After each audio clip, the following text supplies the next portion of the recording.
L'aire d'accueil de Sotteville compte 20 emplacements. Rénové il y a 4 ans, ils disposent tous de douches et sanitaires individuels. Comme le veut la tradition des gens du voyage, sur chaque parcelle vit une famille élargie. Les Mailleurs sont installés dans la métropole depuis une quinzaine d'années.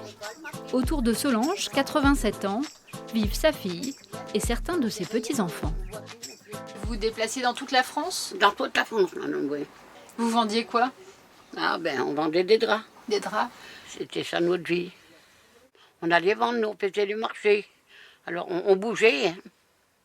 Mais là, on est planté dans une caravane, on ne peut plus bouger, on est trop vieux. Là, vous restez un peu ici, après vous allez voir vos autres petits-enfants à un autre endroit? Oui, oui, c'est ça, voilà. Ils venaient, puis ils m'accrochent. Ils vous accrochent, puis ils vous emmènent? Et voilà, et je vais passer un petit peu de temps. Je suis tout le temps avec eux. Oui. Quand je reste 1 mois, 2 mois avec mes petits-enfants-là, je suis avec des autres, puis je ne fais pas de jaloux. Je ne fais pas de jaloux, hein. À côté de la caravane de Solange, vit son petit-fils Teddy, 32 ans. Comme la plupart des familles, il stationne ici 10 mois sur 12. Un changement de mode de vie qui le rend nostalgique. En fait, on ne peut plus voyager comme avant, en fait. Ça devient difficile. On se fait toujours expulser sur les places. Les maires, ils nous expulsent, on ne peut pas rester. Au bout d'une semaine, on a un référé, puis après, il faut partir à chaque fois. C'est vrai que maintenant, on se sédentarise plus, quoi. Voilà. Avant, on avait comme des carnets de circulation, vous savez. Maintenant, voilà, on a des cartes d'identité, on essaye de s'intégrer, quoi.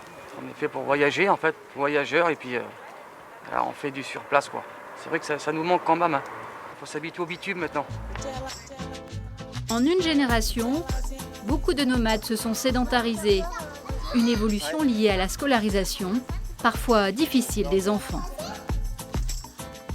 Il y a des villes qui n'acceptent pas du tout les gens du voyage. Donc du coup, ils veulent pas, suffit qu'ils ne veulent pas de gens du voyage dans leur ville, dans leur communauté, et ils ne veulent pas les enfants dans les écoles.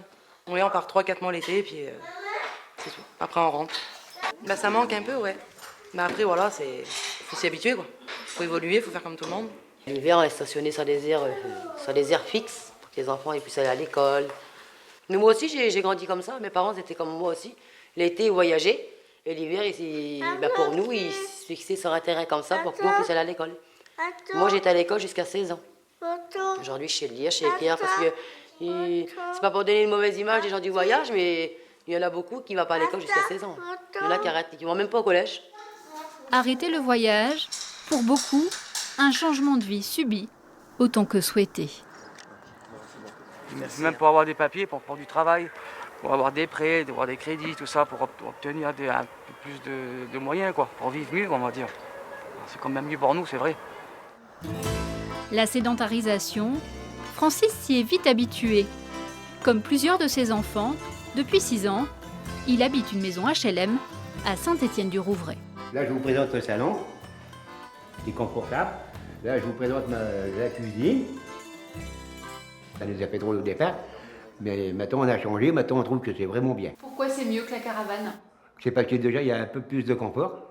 Et puis bon voilà, le soir on est sûr d'aller chez nous, que les gendarmes ils n'ont pas nous faire partir à 8h, 9h, 10h. Ouais, il faut partir à cause du maire, il faut partir d'ici, il faut vous mettre dans un autre champ. Des fois il n'y a pas d'eau, il n'y a pas de courant. Ici on a juste à appuyer sur le bouton, tout marche, on a l'eau, les toilettes, on a tout ce qu'il faut, quoi.